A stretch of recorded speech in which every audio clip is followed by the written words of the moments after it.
नमस्कार दोस्तों, आशा करता हूँ आप सब काफ़ी अच्छे से होंगे। आपकी प्रिपरेशन काफ़ी अच्छे से चल रही है। मैं हूँ पंकज, स्वागत करता हूँ आपका फिर से हमारे चैनल आईजी क्लासेस में। आज मैं लेकर आया हूँ आपके लिए फाइनेंस अकाउंट असिस्टेंट का एक सेक्शन है मैथमेटिक्स, उसका पहला प्रैक्टिस सेट, जिसमें हम 10 क्वेश्चन डिस्कस करेंगे कंप्लीट एग्ज़ाम लेवल के। तो आप कोई भी डाउट हो मुझे इंस्टा पे फॉलो करके पूछ सकते हैं। मेरे अपने ग्रुप में जो हमारे टेलीग्राम पे बनाया है, जिसमें सिर्फ और सिर्फ डिस्कशन होंगी आपके डाउट्स को लेकर, और पीडीएफ आपको मिलेगी हमारे चैनल आईजी क्लासेस पर। ठीक है, तो ज़्यादा टाइम ना वेस्ट करते हुए हम आज का सेशन स्टार्ट करते हैं।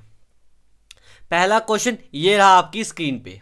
सभी बच्चे इसका आंसर निकालें। अगर आपको आता है वीडियो को पॉज करें, देन आई। कहता find the value of a vector. हमें वेक्टर निकाला है जिसके इनिशियल और टर्मिनल पॉइंट दिए हैं।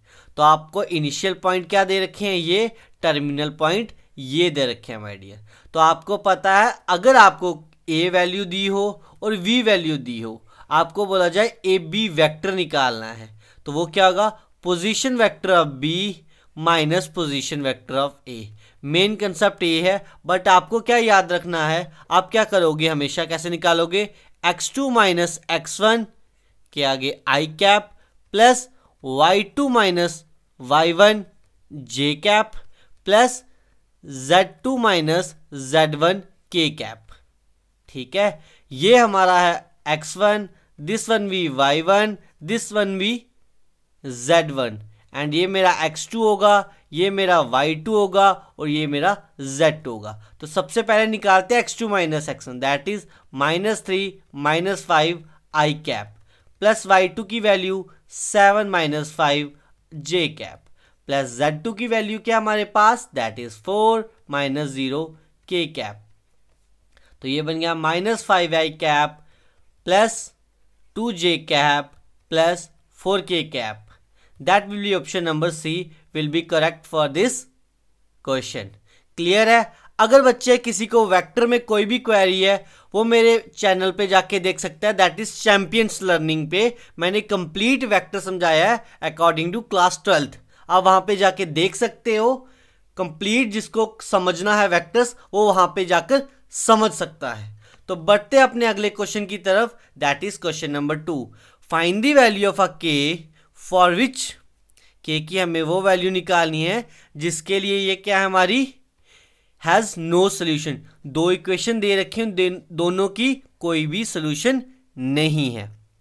तो आपको सबसे पहले तो ये पता होना चाहिए नो सोल्यूशन की कंडीशन क्या होती है भाई आपके पास, that is a1 by a2 is equal to b1 by b2 is not equal to c1 by c2। ये होती है। तो यहाँ पे वैल्यू डाल दो भाई। a1 की वैल्यू है 1, a2 की वैल्यू है 5, b1 की वैल्यू क्या है 2, b2 की वैल्यू क्या है k is not equal to c1 minus 3 by 7। But हमें तो सिर्फ और सिर्फ k की वैल्यू को फाइंड आउट करना है ना, तो मेरा यहीं से आंसर हो जाएगा, that is 1 by 5 is equal to 2 by k। This implies k is equal to 10। तो option number B will be correct for this question. बढ़ते अपने अगले क्वेश्चन की तरफ, बट उससे पहले आपको ये चीज़ बता देता हूँ। ठीक है, कुछ एक्स्ट्रा कंसेप्ट भी सीखेंगे हम। क्या कंसेप्ट है, अगर मैनी लाइंस हों, अगर पूछा जाए मैनी सोल्यूशन, यानी कि वो लाइंस कैसी होंगी, को इंसिडेंट होंगी, तब हमारी कंडीशन क्या बनती है, that is a1 by a2 is equal to b1 by b2 is equal to c1 by c2। No solution का क्या मतलब है, दीज आर पैरेलल लाइंस। ठीक है, मैनी सोल्यूशन या फिर कोइंसिडेंट लाइन बोला जाए तो कंडीशन ये होगी। अगर बोला जाए आपको ओनली ऑन वन सोल्यूशन, अगर वन सोल्यूशन है यानी कि इंटरसेक्टिंग लाइंस हैं वो, ठीक है, एट वन पॉइंट, तब हमारी कंडीशन क्या होगी, a1 by a2 is not equal to b1 by b2। Clear. कुछ क्वेश्चन के साथ मैंने आपको एक्स्ट्रा कंसेप्ट भी समझाए। आई होप आपको ये वीडियो अच्छी लग रही होगी। तो प्लीज़ वीडियो को लाइक करें, चैनल को ज़्यादा से ज़्यादा सब्सक्राइब करें और मेरी जो दूसरी सीरीज आ रही है जिसमें हम जीके के प्रैक्टिस सेट कर रहे हैं वो टिल एग्जामिनेशन चलेंगे, बट इसके मैं maximum 3 to 4 he practice set लेके आऊँगा फॉर दी मैथमेटिक्स। बढ़ते हैं अपने अगले क्वेश्चन की तरफ, that is question number 3। Find the direction cosines. कहता है डायरेक्शन कोसाइंस निकालने हैं। फिर से आपको एक चीज समझा दूं, अगर बेसिक्स पढ़ना है किसी ने इसका तो वो मेरे चैनल चैंपियंस लर्निंग पे जाके देख सकता है। ठीक है, चैंपियंस लर्निंग सर्च करोगे आप तो आपको यूट्यूब पे चैनल मिल जाएगा मेरा।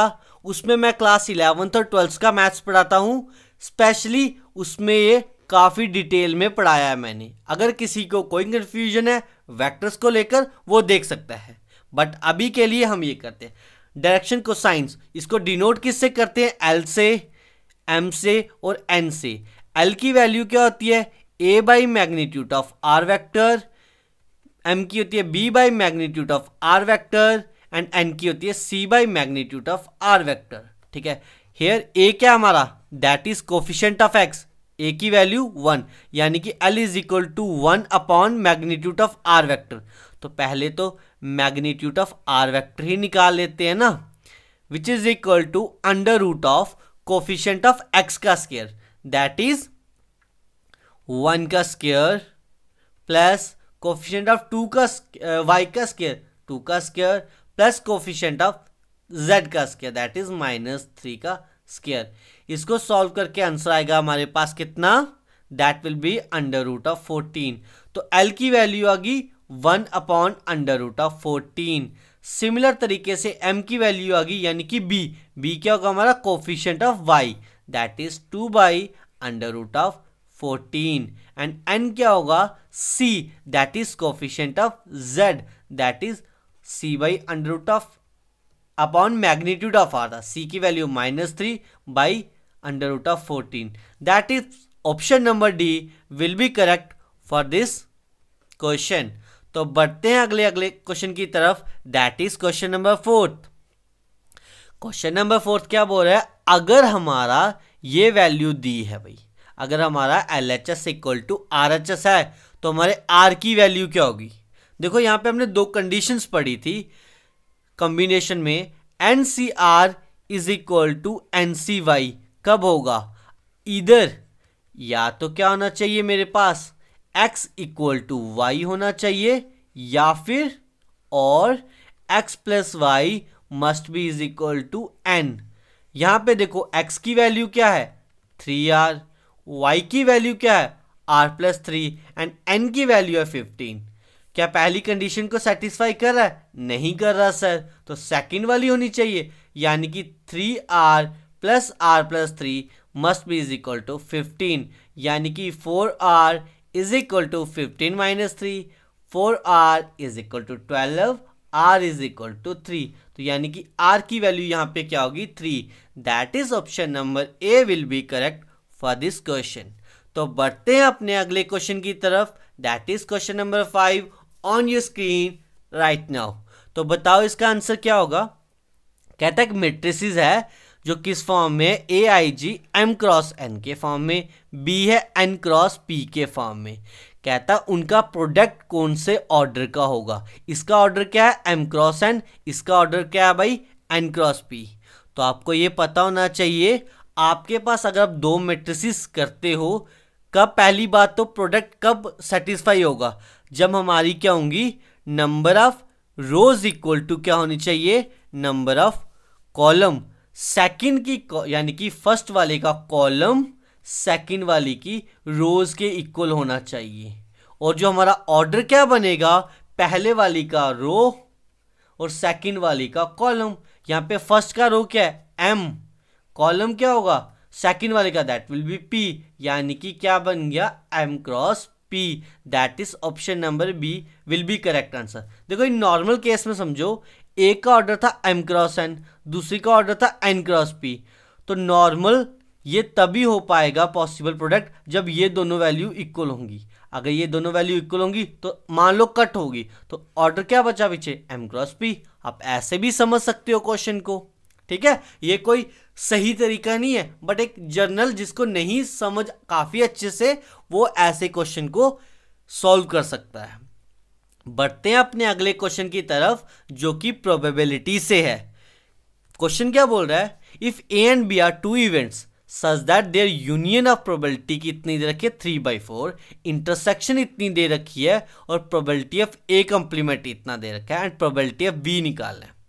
अच्छा, आप सबको ये पता है ना, probability of A union B is equal to, formula क्या होता है my dear, that will be probability of A plus probability of B minus probability of A intersection B.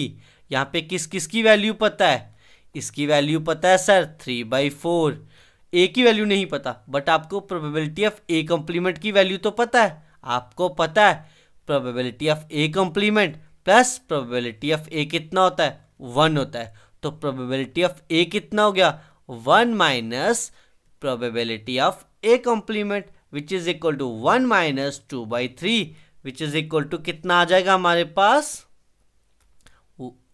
That is 1/3। ठीक है, तो इसकी वैल्यू मैंने यहां पे डाल दी 1/3।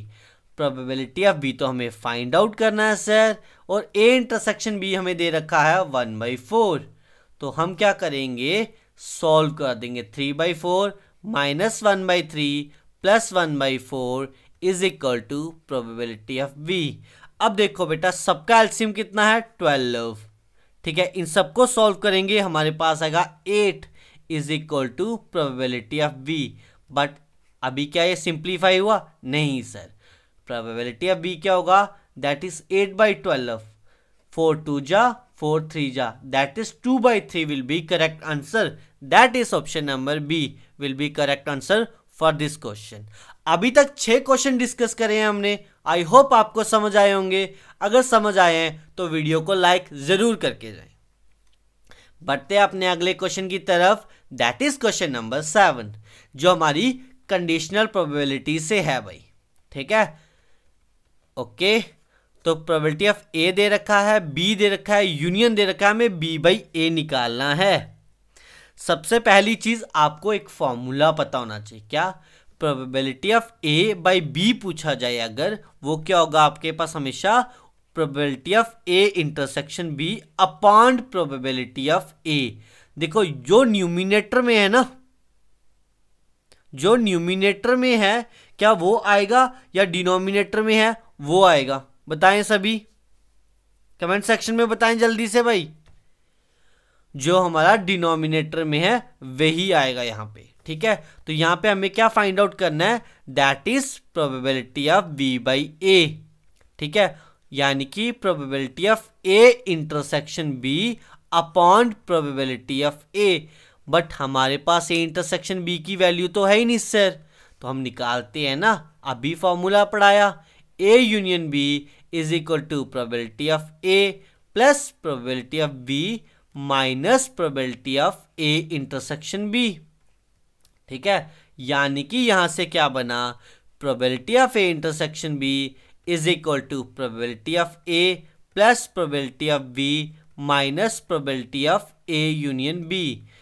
सबकी वैल्यू डाल दो, 1/3 प्लस 3/4 माइनस 11/12। सबको सॉल्व करके आएगा हमारे पास, दैट इज 1/6। तो यहाँ पे हम वैल्यू डाल देंगे, ऊपर आएगा 1/6, नीचे आएगा हमारा 1/3। तो ये बन जाएगा basically 3/6 which is equal to 1/2। Option number C will be correct for this question. तो हमने एक फॉर्मूला ये यूज करा है, एक फॉर्मूला ये वाला यूज करा है इस क्वेश्चन में। ठीक है, आई होप काफी अच्छे से मैंने समझाने की कोशिश करी है। अगर फिर भी मेरी तरफ से कोई कमी पेशी हो तो प्लीज कमेंट सेक्शन में पक्का बताएं भाई। क्वेश्चन नंबर 8 है आपकी स्क्रीन पे, कहता है in a school 50 student participate in a football. 50 बच्चे फुटबॉल खेलते हैं, 30 बच्चे क्रिकेट खेलते हैं, 15 ऐसे हैं जो दोनों खेलते हैं। तो वो बच्चे बताओ जो क्या हो, who participate for either football और क्रिकेट, जो या तो फुटबॉल हो या तो क्रिकेट हो, बोथ वाले ना हो। ठीक है, तो आपको पता है हमें इस क्वेश्चन को कैसे करना है, with the help of Venn diagram. तो मैंने एक सर्कल बनाया, कौन सा, फुटबॉल का, और दूसरा सर्कल बनाया मैंने क्रिकेट का। टोटल 50 स्टूडेंट्स है फुटबॉल में, बट उसमें कुछ बोथ वाले भी ना, तो पहले बोथ वाले फिल किए, 15 आ गए जी बोथ वाले। तो टोटल फुटबॉल में थे 50, जिसमें से 15 यहाँ आ चुके हैं, तो रह कितने गए 35। ठीक है, अब पूछ रहा है कि वो बच्चे जो क्रिकेट में खेलते हैं, क्रिकेट में टोटल 30 थे बट 15 तो यहाँ आ गए, तो रह कितने गए 15। ठीक है ना। अब पूछ रहा इधर जिन्होंने या तो फुटबॉल लिया या दोनों में से कोई एक स्पोर्ट तो पक्का लिया, या दोनों के दोनों लिए हो सकते हैं, तो यानी कि टोटल पूछ रहा है वो, टोटल बच्चे कितने होंगे हमारे पास, which is equal to 35 plus 15 plus 15 which is equal to 65। That is option number C will be correct answer. अब देखो मैंने अगर ये डायग्राम बना ली है ना, आपको मैं पूछूं the number of students who play only football, जब ओनली बात करेंगे तो यूनियन वाले नहीं लेंगे, तो ओनली फुटबॉल वाले कितने आगे, दैट इज 35। अगर मैं पूछूं ओनली फुटबॉल तो वो आएंगे 35। अगर मैं पूछूं ओनली क्रिकेट तो वो कितने आएंगे 15। इधर पूछा, इधर का मतलब क्या होता है यूनियन। ठीक है, यहां पे मैंने इधर पूछा था ना क्वेश्चन में, इधर और, यानी कि इधर और आर यहां पे यूज होगा, उसका मतलब होगा यूनियन। अगर कहीं पे वर्ड एंड यूज किया गया इट मींस वहां पे इंटरसेक्शन, यानी कि कंबाइन वाला पूछा है, यानी कि ये बोथ वाला पोर्शन को पूछा गया है। तो बढ़ते हैं आज के सेकंड लास्ट क्वेश्चन की तरफ, दैट इज क्वेश्चन नंबर 9 जो लिमिट्स एंड डेरिवेटिव का है। तो बेटा आपको यहाँ क्वेश्चन क्या बोला गया, आपको इस तरीके की वैल्यू दे रखी है और हमें बोला गया एन की वैल्यू को कैलकुलेट करना है। ठीक है, क्या करना है, कैलकुलेट करना है। तो आपको एक फॉर्मूला देख के याद आ गया होगा, sir limit x approaches to a, x की पावर एन माइनस ए की power n upon x minus a कितना होता है, एन इंटू ए की पावर एन माइनस 1। बट यहाँ पे ए क्या है इस क्वेश्चन में, here A is equal to 2। तो इसके अकॉर्डिंग, हमारे फॉर्मूले के अकॉर्डिंग ये क्या बनना चाहिए, दैट विल बी क्या बनना चाहिए, n इंटू 2 की पावर n माइनस 1, बट उसके अकॉर्डिंग तो 80 है। अब कैसे सॉल्व करेंगे, हम लेंगे इसका एलसीएम, हम फ्रैक्शन इस अकॉर्डिंग बनाएंगे कि क्या बनता है। देखो 80 का एलसीएम लिया, दैट इज 2 40 जा, 2 20 जा, 2 10 जा, 2 5 जा, 5 1 जा, यानी कि इस पूरे को कैसे लिख सकता हूं मैं, लिख सकता हूं 5 इंटू दैट इज 5 इंटू 2 की पावर 4।